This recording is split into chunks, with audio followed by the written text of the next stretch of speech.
अर्थात m/d। तो 20 ग्राम है, घनत्व का भाग कर दीजिए, उसका आयतन ml में आ जाएगा। समझ आ गया?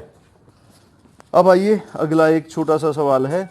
ये कह रहा है, 13वां सवाल है, दाब को प्रति इकाई क्षेत्रफल पर लगने वाले बल के रूप में परिभाषित किया जाता है।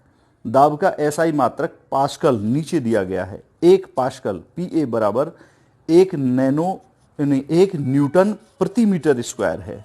तो वो कह रहा है कि यदि समुद्र तल पर हवा का द्रव्यमान 1034 ग्राम प्रति सेंटीमीटर क्यूब हो तो पास्कल में दाब का परिकलन कीजिए।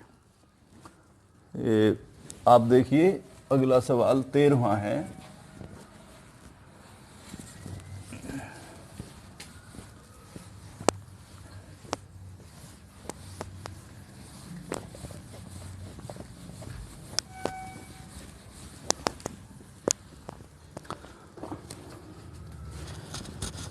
यदि समुद्र तल पर, वो कह रहा है 13वें सवाल में 1 पास्कल पीए बराबर होता है 1 न्यूटन, या तो मीटर -2 कर दो, न्यूटन मीटर -2, या ये बराबर होता है 1 पीए बराबर 1 न्यूटन प्रति मीटर स्क्वायर। इस तरीके से एक ही चीज है। अब वो कह रहा है कि यदि समुद्र तल पर हवा का द्रव्यमान,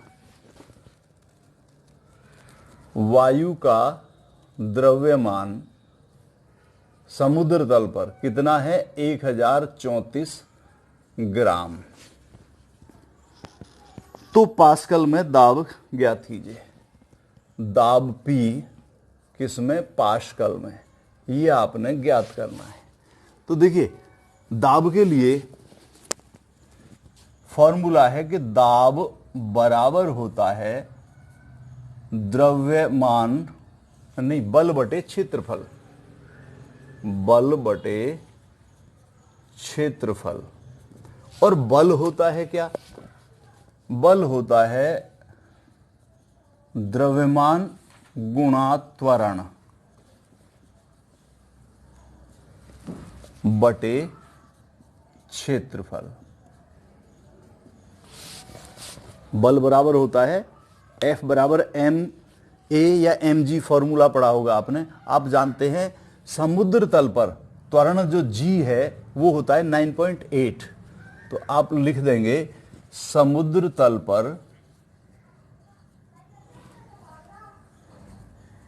पर गुरुत्वीय त्वरण g का मान होता है 9.8। अब इसकी वैल्यू रख दीजिए आप यहां पर। कैसे रखेंगे? द्रव्यमान कितना है? ये इतने ग्राम है। द्रव्यमान रखा जाता है किलोग्राम में, तो किलोग्राम में ये हो जाएगा 1000 का भाग कर देंगे तो 1.034, इतने केजी हो गया। तो इसमें रखेंगे 1.034 इंटू 9.8 बटे क्षेत्रफल सेंटीमीटर स्क्वायर होता है। तो सेमी स्क्वायर को जब हम मीटर में रखेंगे तो 0.01 मीटर गुणा 0.01 मीटर, इतना हो जाएगा। आप जानते हैं जब हम इसको सरल करें तो देखिए दशमलव को 1 और 2, यानी ये हो जाएगा 1.034 गुणा 9.8 बटे, देखिए यहां मैं इसको थोड़ा सा यहां देखिए, जब हम ये 0.01 को सरल करें तो दशमलव को 1 और 2 स्थान इधर करें तो 1 गुणा 10 की पावर -2 हो गया, और ये बराबर हो जाएगा केवल 10 की पावर -2 के। तो 10 की पावर -2 ये और 10 की पावर -2 ये, तो 10 की पावर -2 गुणा 10 की पावर -2, दोनों की गुणा करेंगे तो 10 की पावर -4 हो जाएगा। तो ये हो जाएगा इस तरीके से 1.034 इंटू 9.8 अपॉन 10 की पावर -4। जब -4 को ऊपर भेजेंगे तो ये हो जाएगी कितनी? 10 की पावर +4। तो आप इसको +4 कर दीजिए। पहले इन दोनों की गुणा करिए, ऊपर वाले इनकी करिए, इन दोनों की गुणा कितना आता है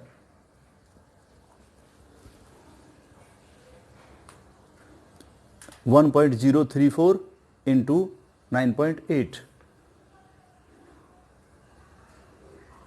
10.133 तो ये दोनों की गुणा होकर आ गई 10.1, बोलो 33, ठीक है, अपॉन 10 की पावर -4, -4 को ऊपर ले जाएंगे प्लस का 4 हो जाएगा, तो ये हो जाएगा आपका। अगर और भी आ रहा है तो देखिए इसमें संख्या और भी आ रही है तो बता देना, 2 है लास्ट में 2 है, तो ये जब ऊपर जाएगा तो ये प्लस का 4 हो जाएगा, तो ये हो जाएगा 10.1332 इंटू 10 की पावर 4, ठीक है। अब आप इसको ऐसे कर सकते हैं कि इस दशमलव को एक स्थान या तो इतना ही रख दीजिए, इतना PA पास्कल, बल्कि इधर लिखें PA, और या क्या करें कि इस दशमलव को एक स्थान इधर करिए तो ये 5 हो जाएगा, यानी 1.01332 इंटू 10 की पावर 5 पास्कल। ये दोनों आंसर आपके सही हैं, इस तरीके से।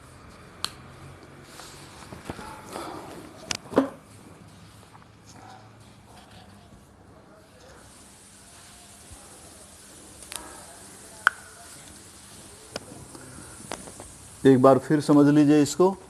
देखिए वो कह रहा है कि 1 पास्कल बराबर 1 न्यूटन मीटर -2, यानी 1 पास्कल बराबर होता है 1 न्यूटन प्रति मीटर स्क्वायर।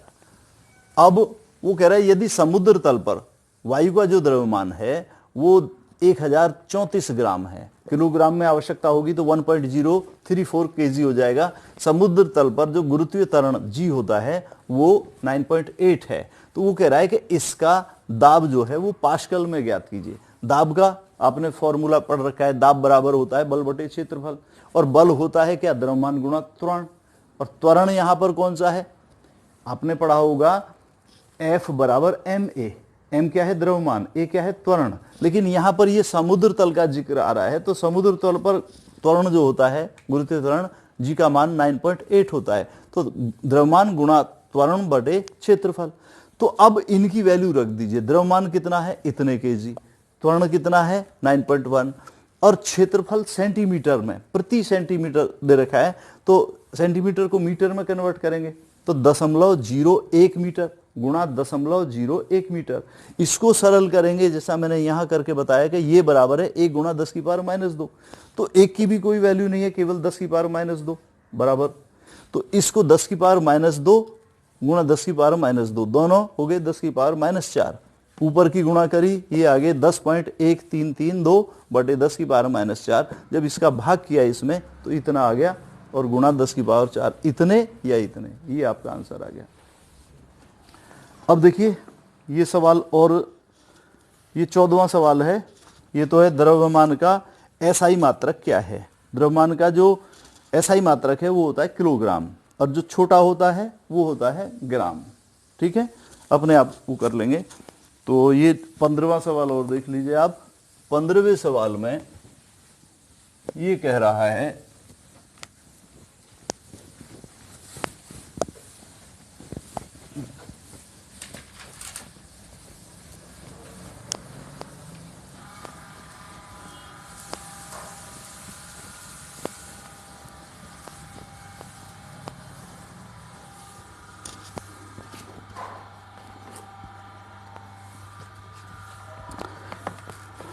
पंद्रहवें सवाल में कह रहा है निम्नलिखित पूर्व लग्नों को उनके गुणांकों के साथ मिलाइए। पूर्व लग्न, ये 15वां सवाल है, पूर्व लग्न, और आगे दे रखा है गुणांक। एक तो माइक्रो, माइक्रो माइक्रो के सामने लिख रखा है 10 की पावर 6, दूसरे में डेका, डेका के आगे लिख रखा है 10 की पावर 9, नंबर 3 मेगा, मेगा के 10 की पावर -6,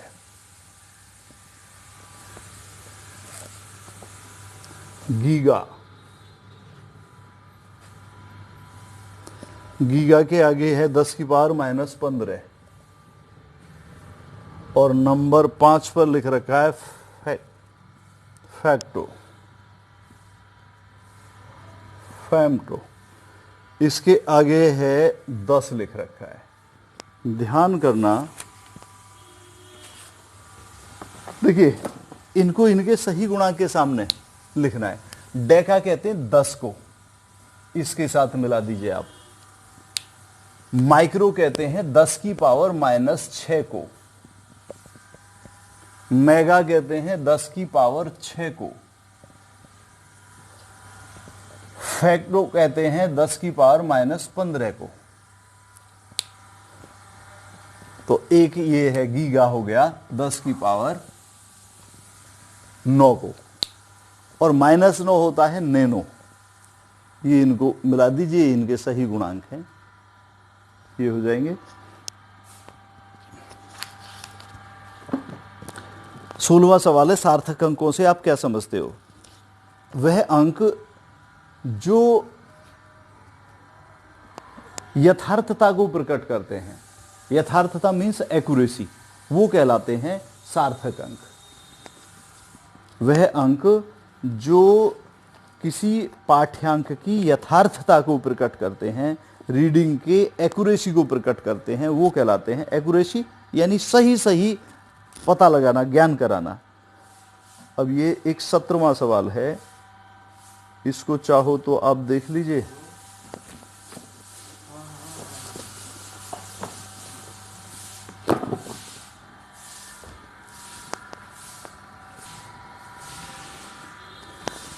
तो देखिए ये आप 17वां सवाल समझिए किस तरीके से है।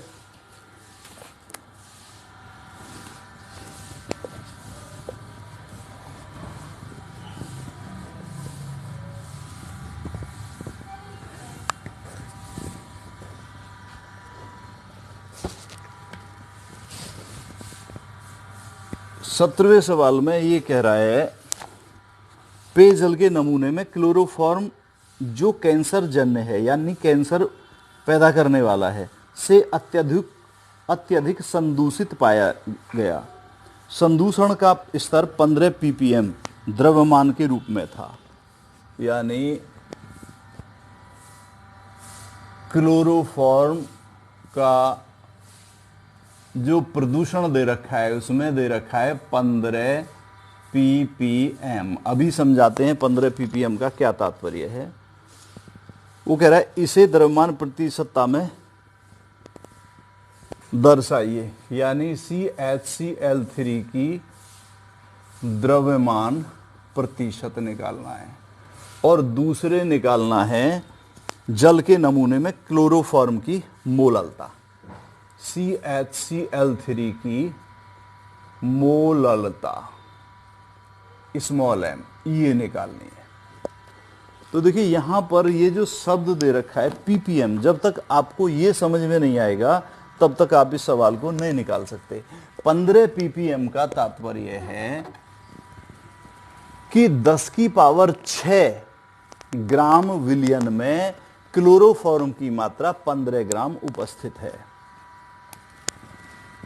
यहां लिख देता हूं मैं, 15 ppm का अर्थ है कि 10 की पावर 6 यानी 10 लाख ग्राम विलियन में, या 10 की पावर 6 ग्राम विलियन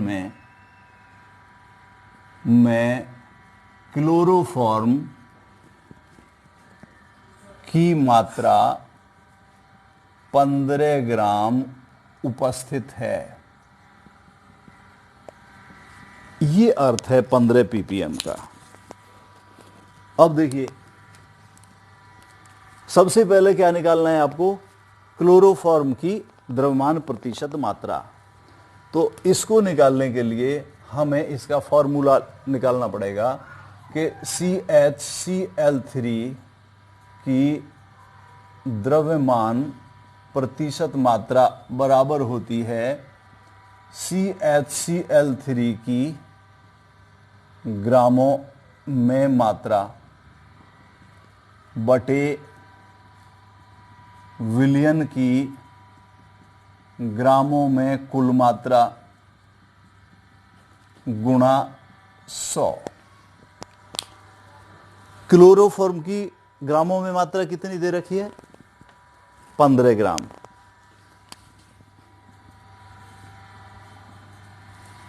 और विलयन की ग्रामों में कुल मात्रा कितनी है? 10 की पावर 6। 10 की पावर 6 गुणा 100। इन दोनों की गुणा कर देंगे तो ये हो जाएगा 1500 बटे 10 की पावर 6। इस 10 की पावर 6 को ऊपर ले जाएंगे तो ये 10 की पावर -6 हो जाएगा। तो ये बराबर हो जाएगा 1500 गुणा 10 की पावर -6 इतने। या इसको और सरल कर लीजिए, दशमलव यहां पर है तो 1 2 3 यानी 1.5 गुणा 10 की पावर -3। ये उसकी द्रव्यमान प्रतिशत मात्रा, प्रतिशत W/W, प्रतिशत W/W। ये आपके आंसर आ गए। द्रव्यमान प्रतिशत मात्रा, चाहे आप 1500 गुणा 10 की पावर -6 या 1.5 इंटू 10 की पावर -3 प्रतिशत W/W। अब आइए दूसरा, ये पूछ रहा है क्लोरोफॉर्म की मोललता। तो देखिए मोललता के लिए मैं आपको फॉर्मूला बता रहा हूं कि मोललता स्मॉल m होती है। ये स्मॉल m मोललता ये बराबर होती है 1000 into small w upon m dash into capital W। इनके नाम समझ लीजिए क्या क्या है। स्मॉल m है मोललता, स्मॉल w है विलेय पदार्थ की ग्रामों में मात्रा, m डैश है विलेय का अणुभार। विलेय क्या चीज है? क्लोरोफॉर्म। क्लोरोफॉर्म का अणुभार होता है 119.5। तो यहां पर लिख देंगे हम CHCl3 का अणुभार m डैश बराबर 119.5। आप इस फॉर्मूले से निकाल लेंगे और तब ज्ञात कर लेंगे। और W क्या है? यह है विलायक की ग्रामों में मात्रा। अब इसको आप निकालिए। कैसे निकालेंगे? देखिए इसकी वैल्यू रख दीजिए m बराबर 1000 गुणा विलेय क्या है? क्लोरोफॉर्म। क्लोरोफॉर्म की मात्रा कितनी है? ये रही। या तो आप निकालेंगे, देखिए 15 ग्राम तो है 10 की घात 6 ग्रामों में, लेकिन आपके पास 100 ग्राम में निकल के आ रही है। कितनी? 1.5 इंटू 10 की पावर -3। तो ये हो जाएगा 1.5 इंटू 10 की पावर -3 ग्राम। लेकिन कितने में है? ये 100 ग्राम में निकाली है। तो यहां हमें विलायक की मात्रा 100 ग्राम रखनी पड़ेगी। और m डैश कितना है? 119.5 गुणा 100। 100 ये इतनी जो पदार्थ की मात्रा है ये कितने में घुली हुई है? 100 ग्राम में। तो इसके साथ हमें 100 रखना पड़ेगा। यदि हम इसके अनुसार चले तो देखिए 15 ग्राम, अगर केवल 15 ग्राम यहां पर रखें तो फिर हमको रखना पड़ेगा ये 15 ग्राम कितने विलयन में उपस्थित है? 10 की घात 6 ग्राम में। तब यहां विलायक की मात्रा 10 की घात 6 रखनी पड़ेगी। तो अब इसको आप कैलकुलेट कर दीजिए। इस 100 से इसको 10 बार काट दीजिए। अब इस 10 की गुणा इसमें करेंगे तो ये हो जाएगा, ऊपर का हो गया 15 गुणा 10 की पावर -3 बटे 119.5। अब आप एक काम करिए कि इसको 15 की बजाय एक जीरो बढ़ा लीजिए, घात यहां बढ़ जाएगी। ये 150 गुणा 10 की पावर -4 बटे 119.5। अब 150 में 119.5 का भाग करिए, कितना आता है? देखिए 150 में भाग कर दीजिए सीधा 119.5 का। 1.255। कितना बोला? 1.2 5 इंटू 10⁻⁻⁴, ये इतना m आ गया, ये आपका आंसर आ गया। तो एक बार फिर सुन लें इस सवाल को। ये सवाल कह रहा है कि क्लोरोफॉर्म जो कि कैंसर पैदा करने वाला है, उसका प्रदूषण जो है 15 ppm तक पाया जाता है। तो आप एक तो क्लोरोफॉर्म का द्रव्यमान प्रतिशत ज्ञात करिए और क्लोरोफॉर्म की मोललता ज्ञात कीजिए। सबसे पहले आपको इस 15 ppm का अर्थ आना चाहिए। 15 ppm का अर्थ है कि 10⁶ ग्राम यानी 10 लाख ग्राम में ग्राम विलियन में क्लोरोफॉर्म जो घुला हुआ है वो 15 ग्राम घुला हुआ है, ये तात्पर्य है।